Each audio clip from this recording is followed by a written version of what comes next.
안녕하세요, 양쌤입니다. 여러분들을 품질의 세계로 초대합니다.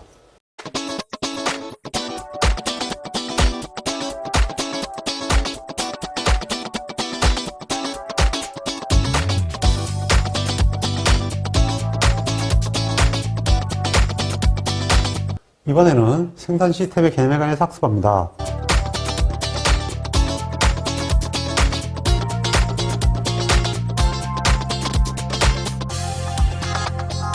먼저 생산 시스템과 생산 관리에 관한 사항입니다.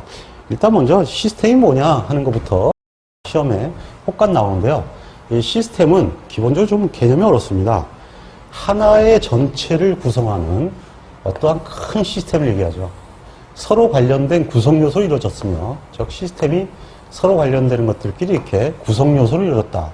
그래서 이 서로 관련되는 구성 요소들이 모여서 일어나기 때문에 집합성이라는 말이 있고요.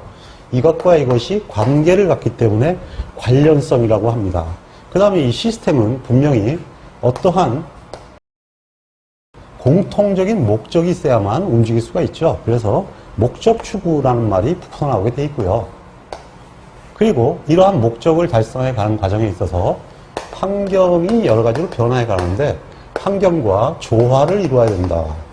그래서 환경에 적응해야 된다. 이런 얘기를 이렇게 표현한 거예요. 하나의 전체를 구성하는 서로 관련된 구성 요소로 이루어지며 특성은 집합성, 관련성, 목적 추구성, 그리고 환경 적응성이다. 이렇게 얘기를 하고 있죠. 그래서 이게 시험 문제 나올 때 이 4개 중에서 관계가 없는 것은 이렇게 물어보거든요. 그래서 이 4가지의 특성은 기출문제를 통해서 반드시 알아두시기 바랍니다. 이번에는 생산 시스템이 어떻게 움직이는지를 보는데요. 그 전에 먼저 생산이 뭐냐라는 정의를 보면 생산은 굉장히 폭넓게 정의되는 걸 알 수 있습니다. 일단 생산이란 생산 요소를 유무형의 경제재로 변환시키는 과정입니다. 그래서 가치를 창출하는 행위인데 그 행위는 제조는 물론 당연히 있죠. 그래서 형태 변환이다 이렇게 얘기하는데요. 그뿐만이 아니라 운반도 일종의 생산이 되고요. 그러니까 위치를 바꾸면 돈을 받는 거 택배죠. 네. 그 다음에 저장도 당연히 생산이고요. 즉 물건을 보관해 줌으로써 보관료를 받죠. 네. 그러니까 물류창고 같은 경우가 되겠죠. 그 다음에 유통도 기본적으로 돈을 받죠. 그러니까 기본적으로 홈페이지나 아니면은 일반적으로 이마트 같은 경우가 바로 유통을 통해서 재화를 창출하고 있으니까 유통의 생산이 되는 것이고요. 그 다음에 일반적으로 뭐 이발소나 이런 경우에는 서비스를 통해 가지고 수입을 받죠. 그러니까 식당, 이발소 이런 것들은 서비스를 통해서 재화를 벌게 되는데 이 자체들을 총칭적으로 다 생산이라고 합니다. 자, 그러면 결국은 생산은 어떻게 시스템적으로 얘기를 할 수가 있냐 하면은 어떠한 프로세스에 대해서 기본적으로 집어넣는 것이 있습니다. 인풋이라고 하죠. 이 인풋의 종류는 여러 가지가 있을 수가 있는데요. 주로 포엠에 관련되는 사항들을 투입하게 되죠. 그래서 포엠에 관한 사항들을 투입을 하게 되면 어떤 프로세스를 거쳐서 제품이라는 게 나오게 됩니다. 그러니까 아웃풋이라고 하거든요. 그래서 기본적으로 IPO 시스템이다 이렇게 얘기하고요. 그 다음에 공급자를 서플라이어라고 그러고 그 다음에 고객을 기본적으로 커스터머라고 그러죠. 그래서 SIPOC 이른바 시포크 시스템이다 이렇게도 얘기를 해요. 기본적으로 이제 품질 경영에서는 시폭 시스템이라고 그러고 생산 시스템에서는 일단은 뭐 이거를 위해서 하고 이건 결론적으로 하긴 하지만 궁극적인 강정은 IPO이기 때문에 IPO 시스템이다 이렇게 얘기를 하는데 그것이 바로 뭐냐 하면 투입과 변환과 산출에 관한 거죠. 근데 여기서 생산 시스템이란 2가지가 더 추가가 되는데 그 추가된 내용이 뭐냐 하면은 이 안에 기본적으로 컨트롤이 들어가요. 이 컨트롤을 하는 가장 기본적인 요건은 뭐냐 하면은 정보가 흐른다는 거죠. 그래서 그것을 정보의 피드백이다 이렇게 얘기를 합니다. 그래서 투입, 변환, 산출, 통제, 피드백을 기본적으로 생산 시스템의 5가지 요소라고 합니다. 자, 이 생산 시스템의 5가지 요소에 대해서는 시험 문제가 상당히 다양하게 나오고 있으니까 반드시 기출 문제를 확인해서 내용을 확실히 익혀두셔야 돼요. 일단 투입 요소는 지금 말씀드린 대로 포엠이라고 했습니다. 그래서 사람, 자재, 표준 여기다가 공구나 에너지도 역시 투입 요소로 볼 수 있죠. 왜? 설비는 일단 프로세스로 딱 정해져 있으니까 일단 설비는 빼야겠죠. 대신 설비 대신에 공구나 치구를 포함해야 되고 에너지를 표현하는 게 다르죠. 그리고 변환장치는 뭡니까? 변환장치는 결국은 뭐냐 하면 프로세스를 얘기하는데 이 투입한 자재를 변형시키는 과정입니다. 그래서 변형을 한다 그러면은 프로세스다 하는 것을 반드시 알아두셔야 됩니다. 이게 시험에 잘 나옵니다. 그 다음에 산출하는 게 뭐냐 하면 산출은 제품을 산출하는 거예요. 근데 이제는 규격의 제품 또는 서비스라고 했는데 어쨌든 제품과 서비스는 같은 맥락으로 보시면 됩니다. 그래서 산출되는 것은 제품, 서비스다. 그래서 부가가치를 만드는 과정은 프로세스고요. 과정이죠. 부가가치의 결과는 제품이다. 이렇게 볼 수가 있죠. 그리고 통제란 이것을 관리하는 자체가 되고, 그리고 여기 나와 있는 대로 피드백이란 기본적으로 각각 변환장치나 또는 결과에서 나오는 사항들을 입력 요소로 계속 피드백 시키거나 또는 프로세스로 피드백 시켜서 문제를 해결하고자 하는 그러한 형태의 정보 운영을 피드백이라고 합니다. 또 하나의 그 출제되는 필수 요소로는 생산 시스템의 4가지 목표를 얘기할 수가 있습니다. 일반적으로 경영에 있어서 3가지 영원한 목표는 QCD입니다. 그래서 어떠한 품질을 어떤 가격에 얼마나 빨리 언제까지 그것을 지켜주느냐 하는 QCD가 기본이 되고, 특히 납기는 스피드, 누가 빠르냐와 누가 약속기를 지키느냐, 이 2가지 관점으로 나눠서 얘기할 수가 있습니다. 근데 생산관리만큼은 기본적으로 목표를 4가지라고 봅니다. 하나가 더 있어요. QCD는 당연하죠. 그걸 목표로 해야 되니까요. 제품을 만드는데 제품은 QCD와 직결되거든요. 가격의 원가가 직결되고요. 납기는 결국은 생산이 하는 일이고, 품질은 기본적으로 생산이 제공하는 거죠. 그러니까 이건 기본적으로 들어가요. 근데 여기서는 하나가 더 생산부는 보너스가 됩니다. 이 한 개 더 더해지는 걸 뭐냐면 유연성이에요. 이 유연성이란 건 뭐냐면은 그것을 운영하는 데 있어서 생산이 대응하는 힘을 얘기합니다. 생산이 그 대응을 유연하게 해야 된다. 무슨 얘기냐면 이 QCD 요구사항이 계속 바뀌어요. 이 계속 바뀌어가는 데 대해서 면밀하게 대응을 하려면 공정이 굉장히 유연성이 있지 않으면 바뀌어가는데 그때그때 대응을 하지 못해요. 그러면 결국은 어떻게 되냐면은 계속 재고를 쌓아서 대응을 해야 되는데, 그렇게 되면은 사전에 비용이 엄청나게 투자가 돼야 됩니다. 결국은 비용이 많이 들어가게 되고, 또 그 재고가 불용화되게 되는 수도 있거든요. 왜냐하면 모델아웃이 될 수도 있고 기본적으로 패턴이 바뀔 수도 있으니까요. 그러면 시장이 외면하게 되면 그 돈은 생산자가 쌓아놔야 되죠. 그러면은 기본적으로 생산자가 망할 수도 있거든요. 즉 망하지 않고 효과적으로 대응을 하려면 생산이 상당히 유연하게 움직여야 되는데 그것을 유연성이라고 합니다. 이거는 반드시 기억을 해줘야 돼요. 그래서 생산 시스템의 수행 목표 4가지는 QCD 유연성입니다. 그리고 생산관리의 기능이 시험 문제 나오는 경우가 있습니다. 이 생산관리의 기능은 크게 3가지로 나눠집니다. 설계와 계획과 통제다. 이렇게 되죠. 일반적으로 현장에서 하는 것은 대개가 통제 기능입니다. 이 통제 기능의 대표적인 것은 일정을 관리하고 스케줄링이죠. 그 다음에 인벤토리, 재고를 관리하고 품질을 관리하고 그리고 설비를 관리함으로써 기본적으로 QCD 관리를 해나가는 행위가 일반적인 통제 행위인데요. 이러한 통제 행위를 하기 위해서는 무엇인가 정보를 줘야 됩니다. 그 정보를 주는 행위가 계획 기능이 되는데요. 크게 우리가 알다시피 수요 예측과 일정 계획을 내려주는 거죠. 이른바 작업 지시를 내려주는 것입니다. 그 일정 계획을 수립하는 과정이 계획 기능이 됩니다. 그런데 일반적으로는 잘 인식을 못하고 계시겠지만은 생산관리에서는 설계 기능이 있습니다. 이 설계 기능은 결국 뭐냐 하면은 프로세스를 구성하는 거예요. 이 프로세스를 구성하기 위해서는 기본적으로 어떤 제품을 팔 것인지, 그리고 어떤 순서로 만들 것인지, 이것은 어떤 것을 외주화할 것인지, 이런 얘기고요. 그러면 나머지는 내가 만들어야 되지 않겠습니까? 그러면 어디에 어떤 설비를 어떻게 구성해서 만들 것인지, 그리고 그 구성 중에서 자동화 기기는 얼마나 넣을 것인지, 그것이 바로 뭐냐 하면은 작업 설계가 되죠. 사람이 할 것인지 기계가 할 것인지 공구가 할 것인지, 그리고 몇 개나 만들 것인지, 이것이 전부 다 일종의 프로세스 설계가 됩니다. 그래서 먼저 팔 제품을 결정하고 나면 그 제품에 아울러서 프로세스를 구축하는 과정을 거치게 되는데 그것을 설계 기능이라고 합니다. 시험 문제에서는 이렇게 나오죠. 생산관리의 기능이 아닌 것을 고르시오. 이런 게 있고요. 또는 다음 중 생산관리 기능 중 통제 기능에 해당되지 않는 것은 뭐냐.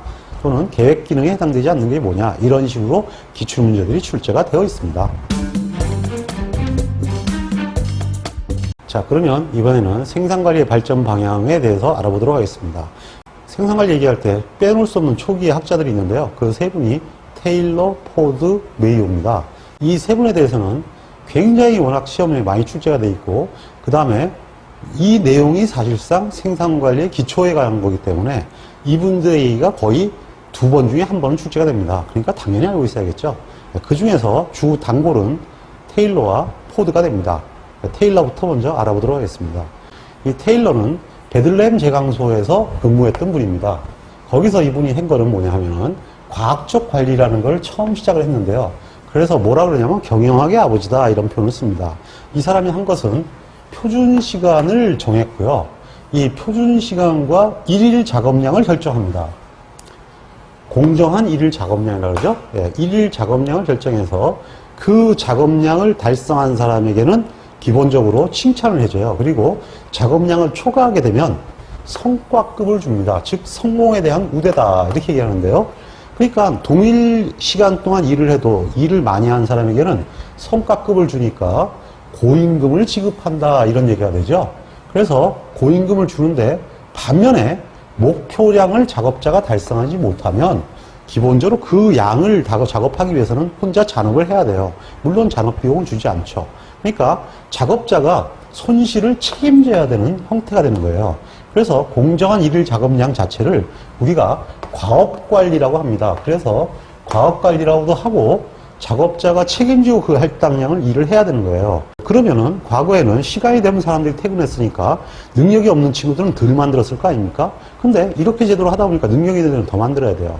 그리고 과거에는 능력 있는 친구들이 많이 만들었을까요? 안 만들었죠. 왜냐하면 더 만든다고 돈을 더 주는 게 아니니까 자기 필요한 만들면 더 이상 안 만들었어요. 근데 이렇게 하다 보니까 작업자들이 성과급을 받기 위해서 죽으라 일을 한단 말이에요. 그래서 이 사람이 쓴 얘기를 가장 함축적으로 얘기하는 것이 뭐냐 하면 고임금 저노무비라는 것입니다. 그래서 임금은 높게 주되 회사의 노무비는 낮춘다. 이것이 경영학적으로는 굉장히 좋은 얘기죠. 물론 노조가 들으면 굉장히 까무칠 얘기지만 어쨌든 간에 경영학적으로는 분명히 효과적입니다. 그래서 작업량을 할당했다 그래서 과업관리, 과학적 관리 또는 공정한 일일 작업량, 페어데이 워크, 이런 말을 쓰고요. 그리고 또 하나는 뭐냐 하면은 기본적으로 성공에 대한 우대, 이런 말을 쓰면서 함축적으로 쓰는 표현은 고임금 저노무비라고 합니다. 그리고 이 사람이 빼놓을 수 없는 또 하나가 뭐냐 하면 조직이 특이해지기 시작했다는 거예요. 이 사람이 나오기 전에 모든 조직은 라인 조직이었어요. 즉 군대식 조직이라는 거죠. 그런데 이렇게 하다 보니까 리더가 능력이 없으면 전체가 무능해진다, 이렇게 생각한 거예요. 그래서 이분이 한 것은 직능 리더를 둔 거예요. 직능 리더. 직능 리더는 기능 리더라고도 하는데 이런 거죠. 품질 담당 반장, 공무 담당 반장, 그리고 자재 담당 반장, 뭐 이런 식이에요. 그래서 전문적 반장을 둬서 기본적으로 이 사람들로 하여금 작업자들에게 이 전문가들이 지시를 하는 거죠. 이렇게 되면은 기본적으로 명령 일원화의 원칙이 안 되죠. 왜냐하면 수많은 지도자가 명령을 내리기 때문에 상당히 문제가 되기 때문에 이 조직이 매끄럽게 돌아가지는 않은 것 같아요. 근데 뒤에 에머슨이라는 분이 나오면서 이러한 형태를 조직을 스텝이라는 개념으로 정리를 합니다. 그래서 에머슨은 이걸 스텝 앤드 라인 조직, 즉 기본적인 지시는 라인이 하고 그 대신 라인장들이 전체 전문가가 되지 못하니까 각 부분에 뛰어난 스텝들을 줘서 라인을 보좌하게 하는 거예요. 그래서 결국은 스텝 앤 라인 조직이 생기게 되고 그 이후에 이 스텝이 다시 위원회 형태로 바뀌어가는 조직적 혁명을 꾀하게 됩니다. 이래저래 테일러는 그 당시에는 혁명가라고 볼 수도 있었는데 반면에 노동자로 봤을 때는 거의 악마로 볼 수도 있었을 것입니다.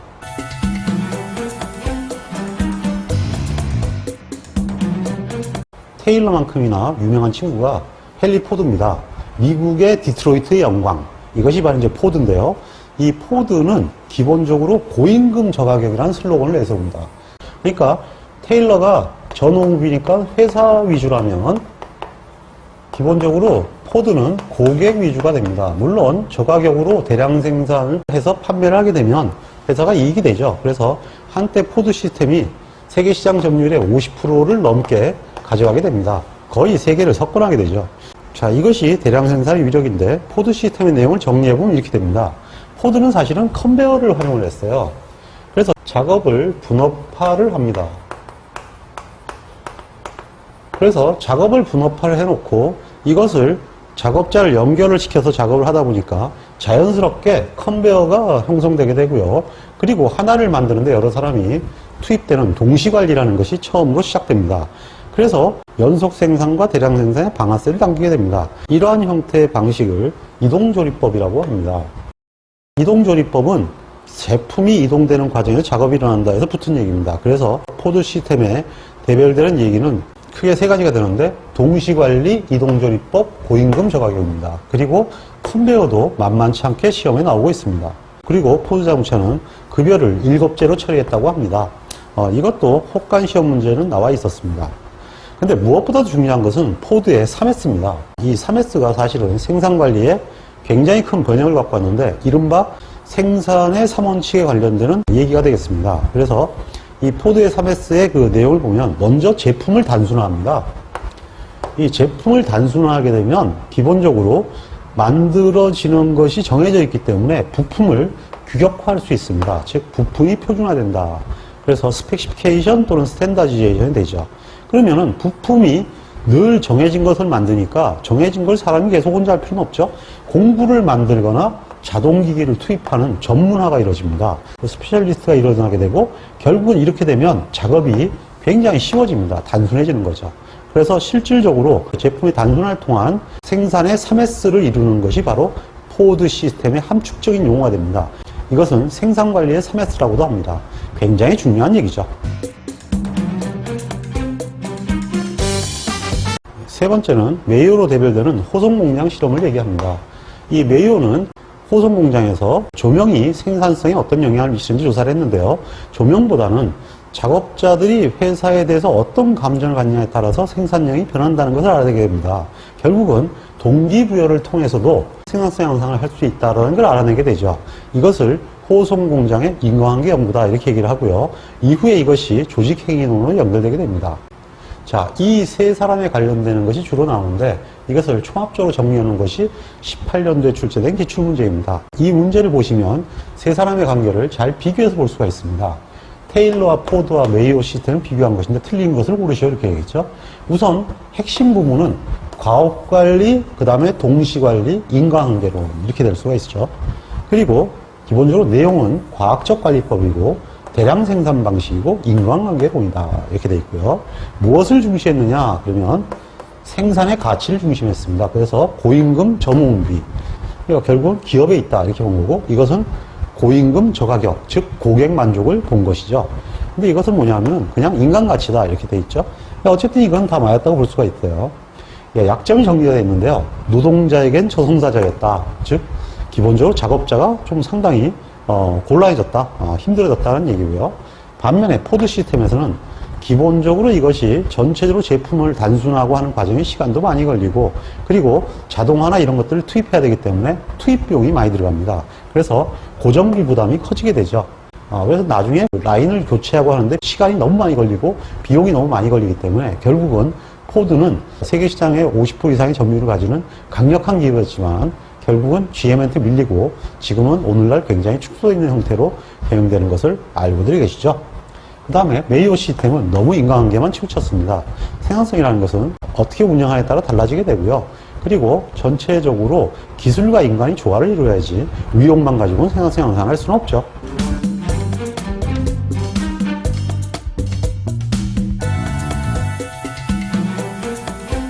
먼저 생산 형태에 따른 생산 방식을 학습을 하시겠습니다. 지금 현재 여러 가지로 생산 형태가 얽혀 있는데요. 이것을 연결해서 학습을 하셔야 됩니다. 일단 기본적으로 생산이 오더 베이스냐 아니면 스케줄링 베이스냐에 따라서 MTO, MTS, 즉 주문 생산과 계획 생산으로 바꾸게 됩니다. 계획 생산은 예측 생산이라고도 하죠. 자, 그러면 크게 주문 생산과 계획 생산 또는 예측 생산으로 나눠지는데요. 이것은 이렇게 됩니다. 주문 생산은 당연히 주문에 따라 일어나니까 생산이 뚝뚝 끊어집니다. 단속 생산이 되죠. 반면에 예측 생산은 내가 계획을 짜고 생산을 하니까 연속해서 생산을 할 수가 있습니다.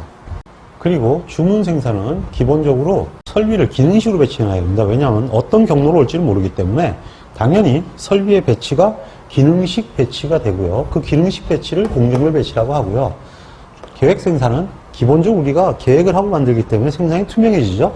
그래서 제품별 배치라는 걸 하게 됩니다. 그리고 기본적으로 이 예측 생산, 계획 생산은 생산이 계속 반복될 때 계획을 세우지 다시는 생산하지 않는 걸 계획하지는 않죠. 그러니까 계속 반복적으로 만들게 되고요. 주문 생산은 무엇이 올지 모르니까 반복해서 만들 수는 없습니다. 하나하나 결정되는 것만 만들게 되죠.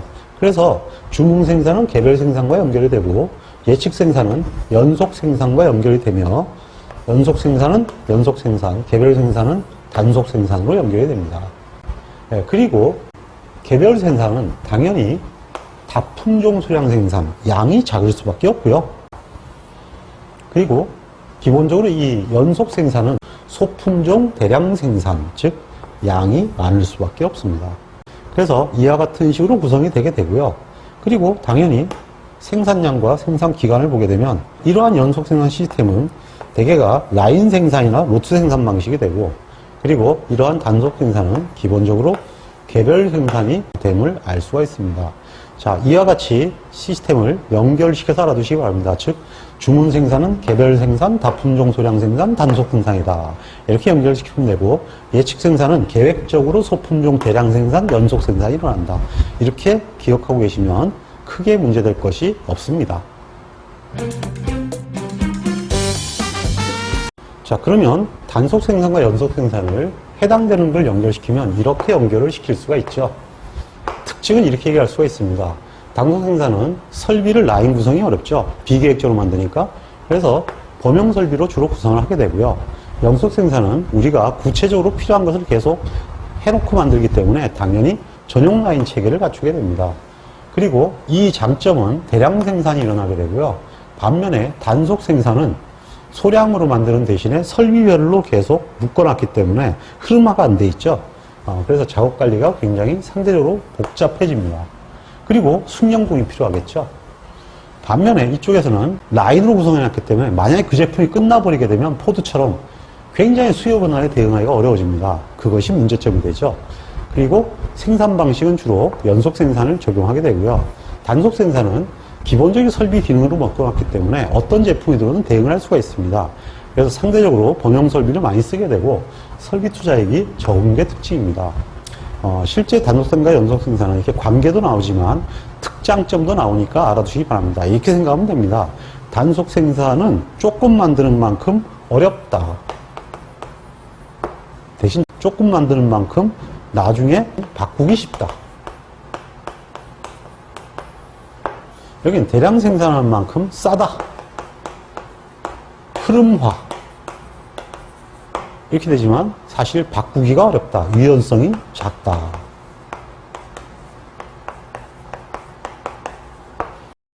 그리고 문제들 중에서는 어떠한 생산이 어떤 방식과 맞냐 하는 것도 나옵니다. 그래서 산업별 적용 예에 관한 문제들이 많이 나오는데 프로젝트 생산은 주로 교량 같은 거 만드는 거, 조선 같은 경우 이거 생각하시면 되고요. 개별 생산은 양복점이나 그 다음에 주문 생산 방식 이런 거죠. 예를 들면 이발소나 미장원 이렇게 보시면 되겠습니다. 로트 생산의 경우에는 만들기는 몇 개씩 만들기는 해요. 그런데 그렇다고 해서 아주 많이 만들어 놓지는 않아요. 예를 들면 양복 같은 거, 가구 같은 거, 도자기 같은 거죠. 소로트가 되죠. 그래서 한 배치당으로 해서 한꺼번에 한 번 100장, 500장 이런 정도 만들어 놓고 또 어느 정도 팔리면 또 내놓고 하는 로트 방식을 쓰게 됩니다. 그 다음에 아예 스펙 던져놓고 내리 밀어내는 것도 있어요. 대량 생산이라 그러는데 가전제품이나 자동차 또는 석유 같은 것들이 해당이 됩니다. 자, 대충 찍을 수 있겠죠? 기출문제를 잘 확인해 주시기 바랍니다. 그 다음에 수주 및 생산 시점에 따른 분류는 주문 생산과 예측 생산으로 나눠지는데요. 이 주문 생산은 다시 두 가지로 나눕니다. 폐쇄형과 개방형. 무슨 얘기냐면요. 폐쇄형은 내가 스펙을 일단 정해놓는 거예요. 그 내에서 발주를 받는 거죠. 그러니까 주문하는 사람이 아주 마음대로 할 수는 없어요. 정해진 범위 내에서 자유롭게 요청하는 거죠. 주로 조선이나 자동차나 이런 것들이 해당되는데 옵션은 몇 가지로 주어져 있죠. 그리고 몇 가지를 더 추가하면 해줄 수는 있어요. 그렇지만 아주 자유롭게 만들어주지는 않습니다. 반면에 개방형 주문 생산은 의도한 소비자가 요구하는 대로 해주는 거죠. 개방형 주문 생산의 대표적인 것은 바로 뭐냐면은 설계사무소나 신분센터 같은 거겠죠. 자, 그리고 예측 생산은 미리 생산해서 공급하는 겁니다. 여러분들이 좋아하는 라면 이런 것이 대표적인 예측 생산 품목입니다. 그리고 이번에는 꼭 필요하면서 찍기형으로 암기하는 여러 가지 생산 시스템을 보겠습니다. 첫 번째가 GT입니다. 이 GT는 유사품을 묶어서 그러면 GT인데요. 저건 GT가 뭐냐면 그룹 테크놀로지라는 겁니다. 유사 동일성끼리를 묶어요. 그러면 서로 이렇게 다르지만 비슷한 것들끼리만 이렇게 묶으면은 몇 가지 비슷하게 이렇게 정리가 되죠. 그래서 비슷하게 묶어서 라인을 구성하는 방법입니다. 그렇게 되면 각각은 전부 다 전체적으로는 다 틀리지만 비슷한 길이 묶어서 보면은 비슷한 걸 중심으로 해서 흐름화할 수가 있죠. 레이아웃 구성할 때 쓰는 기법입니다. 그래서 이렇게 될 경우에 우리가 흐름화 배치를 하게 되는데 플렉시블 매니팩처링이라고 합니다. 그래서 유사한 것끼리 묶어서 생산해서 흐름화하는 방식, 즉 유사란 말이 나오면 무조건 GT가 되겠습니다. 그리고 두 번째는 셀룰러 생산 방식입니다. 이것은 GT를 얘기해요, 결론적으로. 그래서 GT 셀룰러라고 그러는데요. GT는 묶는 행위고 GT 셀룰러가 되는데요. 셀룰러는 뭐냐 하면은 GT를 하나의 유연성으로 연결시켰다. 그래서 GT 셀이다 이렇게 얘기를 해요. 그래서 같은 개념입니다. GT 셀도 결국은 유사성입니다. 자, 그 다음에 FMS, Flexible Manufacturing System입니다. 이건 뭐냐 하면은 결국은 이 GT를 하는 경우가 FMS를 하기 위함인데요. 시험 문제는 그렇게 안 나와요. FMS는 뭐냐 하면은 다품종을 흐르게 한다. 유연하게 한다는 말이 나옵니다. 그래서 얘가 플렉시블 자체가 유연 아닙니까? 그래서 유연이 나오면 이거는 무조건 FMS예요. 이거는 유연이 아니고 유사한 것을 묶어서 유사라 그러면 GT 셀. 그리고 다품종을 유연하게 흐르게 한다. 유연성 흐름. 그러면은 플렉시블 FMS. 그래서 FMS를 유연 생산 방식이다 이렇게 얘기합니다. 네, 이번에는 모듈러 생산입니다. 모듈화 들어보셨죠? 이건 뭐냐 하면은 기본적으로 그 제품을 소품종으로 다양화를 실현하는 거예요. 즉 같은 것끼리 기본적으로 플랫폼을 똑같이 해놓고 껍데기만 사자도 집어넣고 호랑이도 집어넣고 코끼리도 집어넣고 해서 다양하게 만드는 겁니다. 그러니까 이렇게 나온 거죠. 표준화된 구성품으로 보다 다양한 제품을 실현한다. 부품의 표준화와 제품의 다양화. 이런 말이 나오면 이건 무조건 모듈러 방식입니다. 구분하시겠죠? 예, 이 정도만 아시면은 시험 문제에서 가장 기본적으로 나오는 것이 이것들 중에서 하나 선택하는 거기 때문에 운 좋게 잘 몰라도 그냥 보고 바로 찍을 수도 있어요. 기출문제를 통해서 확실히 익혀놓으시기 바랍니다.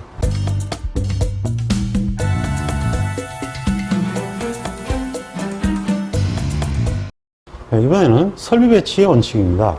그러니까 생산 시스템을 실현하기 위해서는 설비 배치를 해야 되는데요. 지금까지 배운 그러한 형태, 기능식 배치, 제품별 배치, 그리고 GT 배치, FMS 이런 것들이 전부 다 설비 배치의 원칙에 들어가는 것들이죠.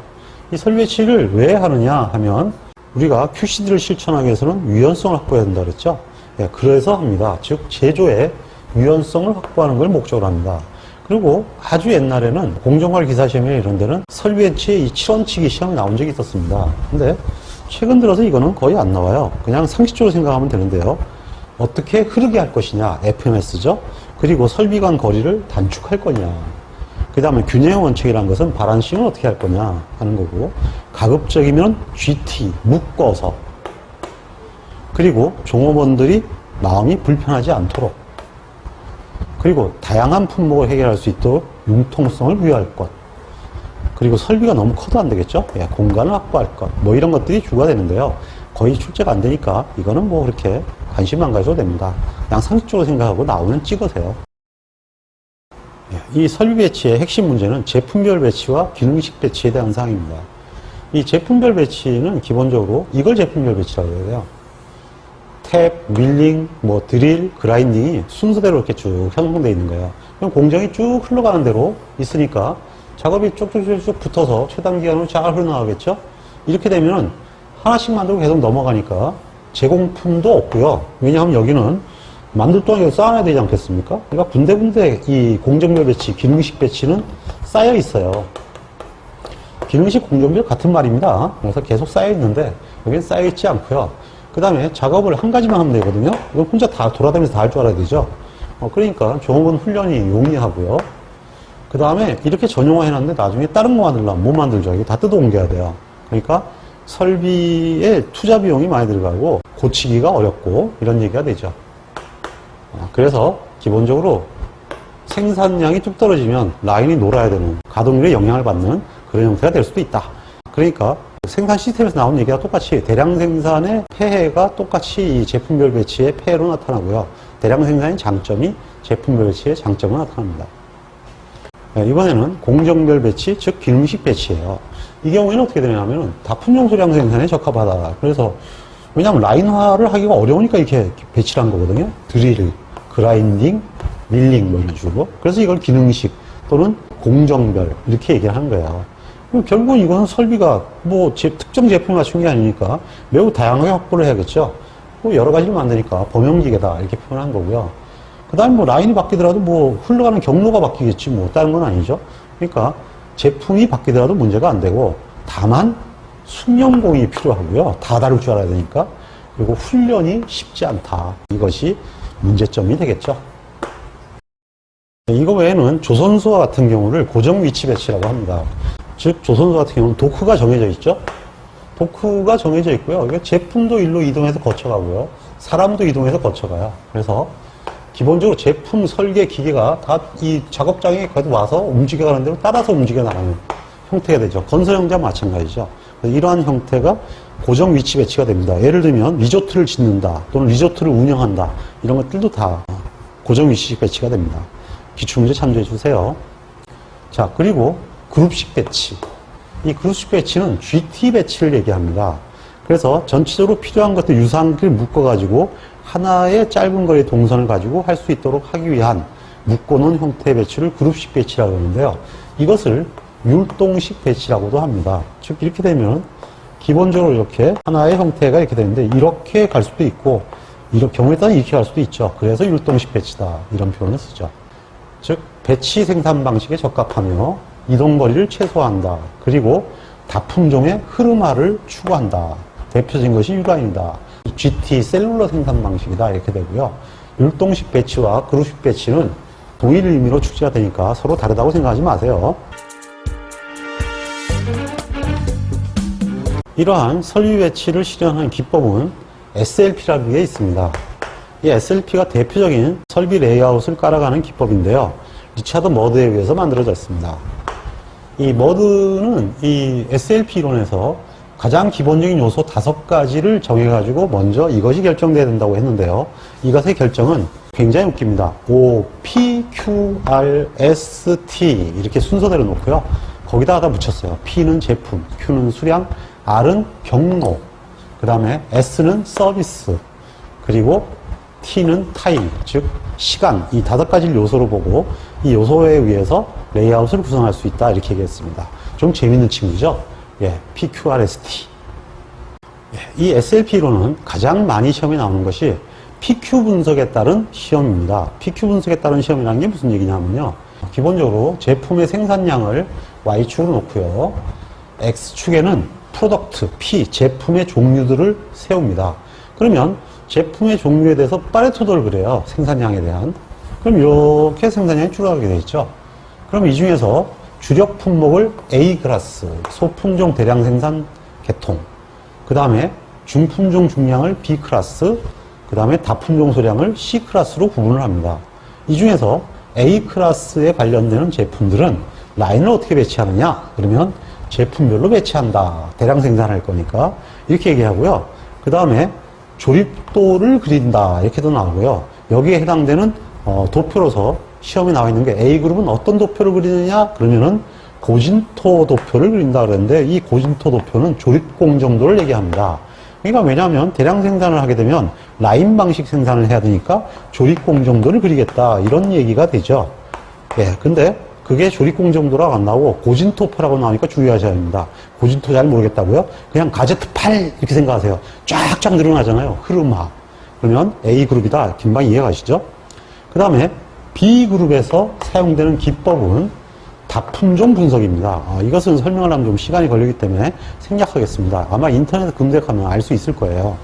그 다음에 C그룹은 공정별 배치, 기계식 배치가 되죠.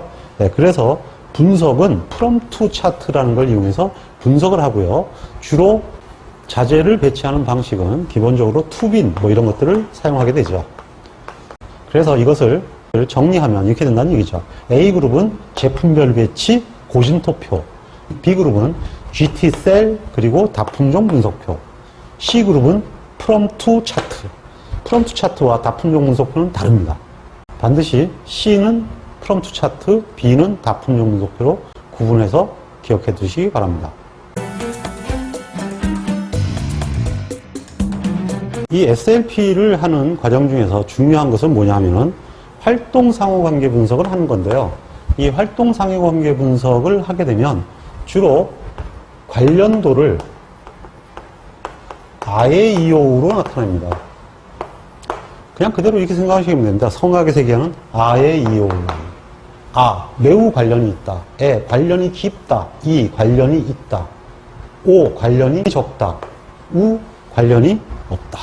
X 그러면 떨어질수록 좋다. 이런 얘기가 됩니다. 그래서 우리가 알고 있는 아의 이오우. 참 이 사람 재밌는 사람이죠. 예. 기본적으로 알고 있는 모음만 연결시켜서 나타낸 것을 활동상호관계 분석이라고 하고요. 그 다음에 이 아이오에 따라서 관계도를 선으로 나타내는 것을 흐름활동상호관계 분석이라고 합니다. 아, 병장. 즉 A와 B의 설비는 관계가 매우 깊다. 선 4개. 병장. N은요 3개. E는요 2개. O는요 1개. U는 아무것도 표시가 없어요.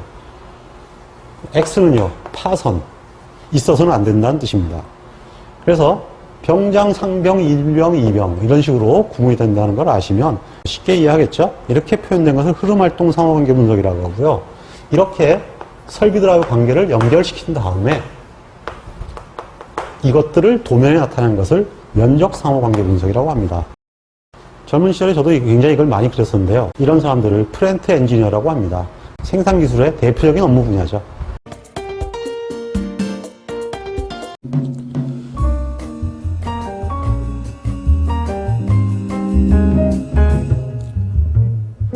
품질 경쟁력은 제때 제대로 행하는 것입니다. 양쌤의 품질 경영 산업기사를 활용해서 반드시 원하는 자격증을 취득하시고 품질에 관한 전문가가 될 수 있도록 응원하겠습니다. 홍콩 파이팅!